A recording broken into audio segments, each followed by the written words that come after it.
அனைவருக்கும் வணக்கம். என் பேர் ஐ லவ் யூ.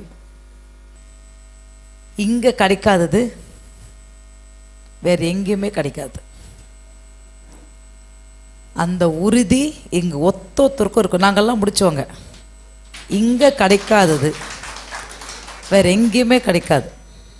என்ன வேணுன்ற மட்டும்தான் நீங்கள் முடிவு பண்ணணும். வேணும் என்ற உறுதி மட்டும் இருந்தால் அதுக்கு வேண்டிய டூல் இங்கே இருக்குது. எல்லாருக்கும் வேணும். உங்களுக்கு வேணும், எனக்கு வேணும், பிரைம் மினிஸ்டர்லேருந்து நமக்கு இன்றைக்கி கீழே அடிமட்டுக்கும் எல்லாருக்கும் வேணும். ஆனால் வேணும்னு சொன்னதுக்கப்புறம் அது எப்படி அடையிறது? அதுக்கு ஒரு டூல் வேணும்ல. இங்கே போனோம், அதுக்கு ஒரு பாதை வேணும்ல. பாதை க்ளீனாக தெரிஞ்சால் போகிறது ஈஸியா, இல்லை பாதையே தெரியாத போது நம்மளோட இலக்கு ஈஸியா? உங்களுக்கு வாழ்க்கையில் ஒரு இலக்கு இருந்து அதுக்கு பாதை தெரியல, புரியல அப்படின்னா இங்கே மட்டும்தான் கிடைக்கும். அது சின்ன ஆளுக்கு தான் கிடைக்குமா, பெரிய ஆளுக்கு தான் கிடைக்குமா, படித்தவங்களுக்கு கிடைக்குமா, படிக்காதவங்களுக்கு கிடைக்குமா? கிடையாது. இங்கே எல்லாருக்கும் கிடைக்கும். இல்லைன்னு சொன்ன ஒரு ஆள் இங்கே யாரும் இருக்க சொல்லுங்கள். நாங்கள் எல்லோரும் சில இடத்துல சொல்லுவாங்களே, நான் கிளாஸ் முடித்தேன் ஆனால் எனக்கு வரல, நான் போனேன் ஃபெயில் ஆகிட்டேன் அப்படி சொல்லுவாங்கள்ல. இங்கே யாரோ ஒருத்தர்கிட்ட கேளுங்க, இந்த கிளாஸ் முடித்தது அவங்களுக்கு நினச்சது நடந்துச்சா இல்லைன்னு. யாருக்கா இல்லைன்னு சொல்கிறீங்களா? வாங்க வாங்க ராஜலட்சுமி வாங்க. படிக்க தெரிஞ்ச நான் நிற்கிறேன்னா, படிக்க தெரியாதவங்க எவ்வளோ மேதாவி, படிக்காத மேதாவின்னு சொல்லுவாங்க இல்லையா? அதில் எங்கள் குரூப்பில் இந்த அம்மா இவ்வளோ ஒத்துமையாக படித்தவங்க படிக்காதவங்க, பணம் இருக்கிறவங்க பணம் இல்லாதவங்க, நீங்கள் என்ன ஏற்றத்தாழ்வு ஜாதியில், மதத்தில், பணத்தில், படிப்பில் எவ்வளோ ஏற்றத்தாழ்வு நீங்கள் வாழ்க்கையில் பார்த்துருந்தாலும் இங்கே அது தூசியாக போச்சு. ஏற்றத்தாழ்வுன்ற இங்கே இவங்க தான் நான் தான் இவங்க. அந்த ஒரு அன்பும் ஒற்றுமை பாசம் நீங்கள் நல்லா இருக்கணும். நீங்கள் இங்கே ஒத்தொத்தரும் நாங்கள் அடிக்கடி பார்த்துக்கும் போது நீங்கள் ராஜ யோகத்தில் வாழ்க நலமுடன், அதுதான் எங்களோட தாரக மந்திரம். நாங்கள் யாரை பார்த்தாலும் நீங்கள் ராஜ யோகத்தில் வாழ்க நலமுடன், அதை சொல்ல மனம் இங்கே வந்து தான் மாறிச்சு. யாருக்கு? என்னோட விரோதிக்கு. எனக்கு யாரோ விரோதி இருப்பாங்கள்ல, இருக்காங்க. இல்லை இந்த கிளாஸுக்கு வந்த வரைக்கும் எனக்கு பிஸ்னஸில் விரோதி, ஃபேமிலியில் நம்மனா பிடிக்காது, எவ்வளோ பகை எல்லாம் இருக்குது. இல்லை நீங்கள் நாங்கள்லாம் சும்மாலாம் ஜாலியாக வரல, எல்லாம் இருக்குது. ஆனால் இங்கே வந்த பிறகு நம்ம நண்பனை எப்படி பார்ப்போமோ அதே சமத்துக்கு விரோதியை பார்க்க முடியுமா? அதே சமத்தை விட விரோதியை பார்க்க முடியுமா? இங்கே மட்டும்தான் பார்க்க முடியுது. விரோதி கூட எழுதுவோம், அவர் பேரை போட்டு. குரு சொல்லுவார், அத்தை நீ எழுத முடியலன்னா ஒரு படி நீ முன்னாடி போகலன்னு சொல்லுவார். விரோதி பேரை போட்டு ராஜ யோகத்தில் வாழ்க நலமுடன், அந்த மாற்றம் உங்களுக்கு வரலன்னா ஒரு படி கூட முன்னாடி போக முடியாது. முடியுமா? முடியாதுல்ல. எப்படி முடியும்? ஆனால் அதுக்கு ஒரு புரிதல் தரார். அந்த புரிதல் வந்துருச்சுன்னா அச்சோ எத்தனை விரோதி, லட்சம் விரோதி, நீ நல்லா இருப்பா, நீ நல்லா இருப்பா, நீ நல்லா இருப்பா. அந்த மாற்றம் விரோதிக்கு இல்லை, நமக்கு, எனக்கு. நான் மாறினால்தான் எல்லாம் மாறுமே தவிர அவங்கள மாற சொன்னால் எதுவும் மாற போகிறதில்ல. இன்னொன்று, கணவன் மனைவி. கணவருக்கு மனைவி என்ன புரிஞ்சிக்கல, மனைவிக்கு கணவன் என்ன புரிஞ்சிக்கல, இல்லை ரெண்டு பேருக்கும் பசங்க சரியாக வரமாட்டுறாங்க. எந்த உறவாக இருந்தாலும் இந்த உறவு ரம்மா யாரெல்லாம் கூப்பிட்டு வந்திருக்கீங்க சொல்லுங்கள் கிளாஸ்க்கு? மைக்க பிடிமா. நீங்கள் ஃபஸ்ட்டு வந்தீங்க. அப்புறம் என்னை Vetrimaaran sir, healing Vetrimaaran sir இட்டுட்டு வந்தார். காரணம் என் பொண்ணு கொஞ்சம் சண்டை போட்டுட்டு வீட்டுக்கு வந்துட்டா. அவங்க மூலிமா அவங்க ஹீலிங் பண்ணார் என் பொண்ணுக்கு. அதை வச்சு நான் வந்தேன் இந்த பயிற்சிக்கு. அவர் சார் இட்டுன்னு வந்தார், வெற்றிமாறன் சார் இட்டுன்னு வந்தார். எனக்கு பிடிச்சிருக்கு. அதாவது எனக்கு அதுக்கு முன்னாடி அமைதி கிடைக்கும். இருந்தாலும் அந்த அமைதிக்கு அர்த்தம் என்னன்னு தெரியாத இருந்துட்டேன். இந்த ஃபஸ்ட்டு இது வந்து சேர்ந்ததுக்கப்புறம் எங்கள் மருமகளை ஒரு பயிற்சி 8 பயிற்சி முடிச்சு. யாரா மருமகளை கொண்டு வந்து சேர்ப்பாங்களா? மருமக ஃபஸ்ட்டு கூட்டு வந்து விட்டாங்க. அடுத்தது எங்கள் தம்பி அவனோட சூழ்நிலை மாறி இருக்கு. அடுத்தது என்ன சூழ்நிலை மாறி இருக்கு? குடி.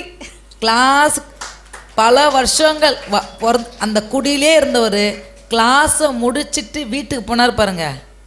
அன்னிலிருந்து இப்போ ஒரு 5-6 மாதம் ஆயிடுச்சா? 6 மாதம் ஆயிடுச்சு.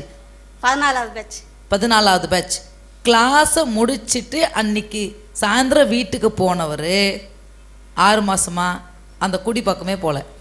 ஒரே ஒரு கிளாஸில் மாறுச்சு. அடுத்தது தம்பி பொண்டாட்டி, அவங்க படிப்பறிப்பே இல்லை. தம்பி பொண்டாட்டி வந்தாங்க. அடுத்தது அவங்க தம்பி நாகராஜ். மாறுமா மாறாதா? அவங்களுக்கும் இங்கே தான் தீர்வு. படிக்காதவங்க அவங்களுக்கும் இங்கே தீர்வு. இன்றைக்கி ஃபீஸ் கட்ட முடியுமா பிள்ளைங்களுக்கு? அவங்களுக்கு தீர்வு. ஸோ இங்கே வந்து யாராக இருந்தாலும் தீர்வு மட்டும்தான் இங்கே கிடைக்கும், வேறு எங்கேயுமே கிடைக்காது. இப்போ நான் நிற்கிறேன்னா இது எனக்கு 2வது பிறவி மாதிரி. ஆல்மோஸ்ட் டெட் பாடி வந்து இப்போ மேக்கப் போட்டு பேசுகிற மாதிரி எனக்கே தோணுது. அவ்வளோ உடம்பு சரியில்லை. கரோனால பிஸ்னஸ் லாஸ், தற்கொலை போன்ற நிலைமைக்கு நான் இந்த அடிக்கடி இந்த மீட்டில் சொல்லுவேன், யார் காலிங் பெல் அடித்தாலும் கடுங்கார வந்து கதவு தட்டுவாங்களா? திறந்து பேசணுமா?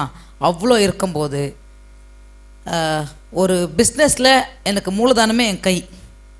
இந்த கை வராது. ஒரு கிளாஸில் பிடிச்சி காஃபி குடிக்க முடியாது. இதுக்கு எல்லாத்துக்கும் என்னோடய ஸ்டூடெண்ட் தான் அருள் சார்.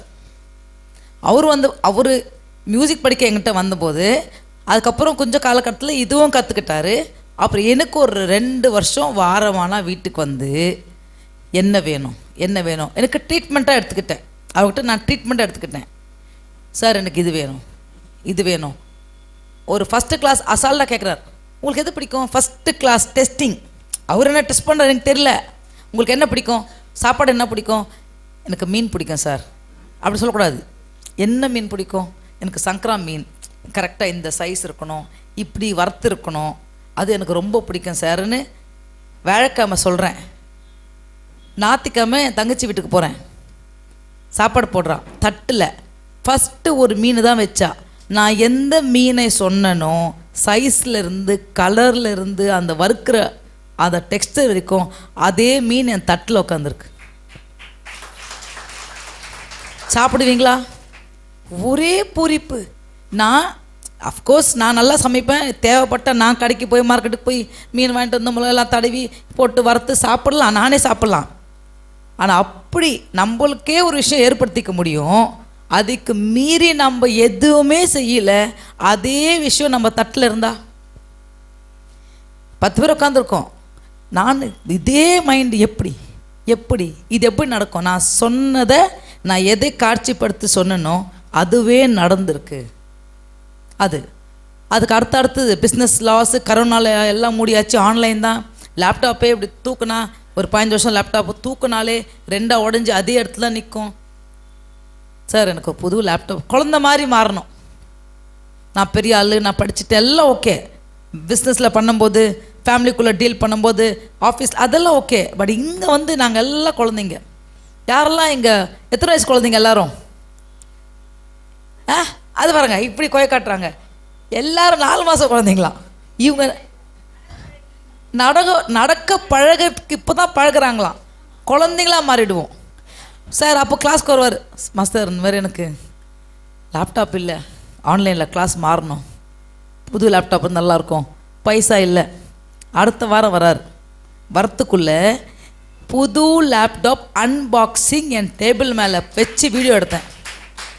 காசே கொடுக்கல, காசு இல்லாமல் ஒரு லேப்டாப் வந்திருக்கு. பல்லு கொட்டி போச்சு. இங்கே எல்லாமே எப்படின்ற ஒரு கேள்விக்குள்ளே நீங்கள் போயிட்டீங்கன்னா நடக்காது. வேணும் என்ன மட்டும்தான் நடக்கும். அதுக்கு ஒரு டூல், ஒரு சின்ன டூல், அந்த டூல் மட்டும்தான் அறிதுயில் அறிவோம். ஒரு பெருசாக இங்கே வந்து பிஹெச்டி முடிக்கணும் அதெல்லாம் கிடையாது. வேணும் எப்படி, வேணும் எப்படி, எப்படின்ற கேள்விக்குறி உங்களுக்கு ஜாஸ்தி ஆகிக்கிட்டே போய்கிட்டே இருந்துச்சுன்னா கேள்விக்குறியை நிப்பாட்டுங்க, இங்கே வாங்க. கேள்விக்குறி இல்லாமல் வாழ்கிற ஒரே இடம் இது மட்டும்தான். ஸோ எனக்கு என் பிஸ்னஸ்ஸு எங்கள் ஹஸ்பண்டு 10 நிமிஷம் ஒரு சேரில் உட்கார மாட்டார், ஊருக்கு வர மாட்டார், சொந்தக்கார்ட்ட பேச மாட்டார், போய் ரூமில் பூட்டிப்பார். நீங்கள் யாரெல்லாம் சொல்லாதீங்க, எங்கள் வீட்டில் அப்படி தான், அப்படி எல்லாருக்கும் தோணும். அவரே தட்டி தூக்கி உட்காந்து உட்காரச்சிருக்கேன். ஒரு மனைவியா அப்பாடா என் புருஷன் என்னை புரிஞ்சுக்கிட்டாரு, நான் நினைக்கிற வழியில் அவரும் நடக்கிறன்ற ஒரு மகிழ்ச்சி. அது என்ன அதே தான் அவருக்கும். ஆள் சண்டை போட்டு நேற்று எங்களுக்கு கல்யாணம் 21 வருஷம் ஆச்சு. ஃபேமிலிக்குள்ளே வாழ்த்து சொல்கிறது வேறு, ஆனால் இங்கே இருக்கிற ஒருவரும் எங்களுக்கு ஒரு வாட்ஸ்அப் குரூப் இருக்குது. ப்ளஸ் அந்த வாழ்த்து இருக்குது பார்த்தீங்களா, உண்மையான வாழ்த்து.